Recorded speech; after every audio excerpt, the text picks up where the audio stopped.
Hello friends, welcome to my channel S K garden tips. ನಾನು Sumathi. Friends, ಇದು ನೋಡಿ, ಇದು ನಮ್ಮ ಮನೇಲಿ ಕುಯ್ದಂತ ತೊಂಡೆಕಾಯಿ ಬದನೆಕಾಯಿ. ಇದು ಬೆಳಿಗ್ಗೆ ಕುಯ್ದಿದ್ದು. ಈ ತೊಂಡೆಕಾಯಿ ಹತ್ತತ್ರ 2 ಕೆಜಿ 1.5 ಕೆಜಿ ಈ ತರ ಬರ್ತಾ ಇದೆ. 2-3 ಸರ್ತಿಯಿಂದ ಅದೇ ತರ ಬರ್ತಾ ಇದೆ. ತರಕಾರಿ ಕೂಡ ತುಂಬಾ ಚೆನ್ನಾಗಿ ಬರ್ತಾ ಇದೆ ನಮ್ಮ ಟೆರೆಸ್ ಮೇಲೆ. ಯಾವಾಗ್ಲೂ ನಾನು ಟೆರೆಸ್ ಗಾರ್ಡನ್ ಟೂರ್ ಮಾಡಿ ತೋರಿಸ್ತಿದ್ದೆ ಬಿಟ್ರೆ, ನಿಮ್ಗೆ ಹಾರ್ವೆಸ್ಟ್ ಮಾಡೋದಾಗ್ಲಿ ಮಾಡಿದ್ದಾಗ್ಲಿ ತೋರ್ಸೋದು ತುಂಬಾ ಕಮ್ಮಿ ನಾನು. ಯಾಕಂದ್ರೆ ಎಲ್ಲದೂ ಒಂದೇ ದಿವಸ ನಾನು ಕೊಯ್ಯಲ್ಲ.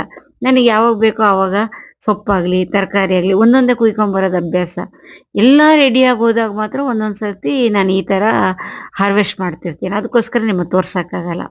ಈ ತರಕಾರಿ ಗಿಡ ಬೆಳೆಸೋದು ಮಾತ್ರ ಸ್ವಲ್ಪ ಕಷ್ಟನೇ. ಹೂವಿನ ಗಿಡ ಬೆಳೆಸೋದು ತುಂಬಾ ಈಸಿ. ತರಕಾರಿ ಗಿಡ ಯಾವ ಮಣ್ಣಲ್ಲಿ ಯಾವ ಕಂಟೈನರ್ ಹಾಕ್ಬೇಕು ಅನ್ನೋದ್ರಿಂದ ಸಮಸ್ಯೆಗಳು ಸ್ಟಾರ್ಟ್ ಆಗುತ್ತೆ.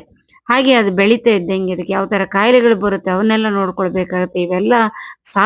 ಇವೆಲ್ಲ ಮುಂದ್ ಹೋದ್ರೇನೆ ನಮಗೆ ಈ ತರ ಕೆಜಿ ಗಟ್ಲೆ ತರಕಾರಿ ಬೆಳೆಯಕ್ ಸಾಧ್ಯ. ಇದು ಫ್ರೆಂಡ್ಸ್. ಬಾಯ್ ಬಾಯ್.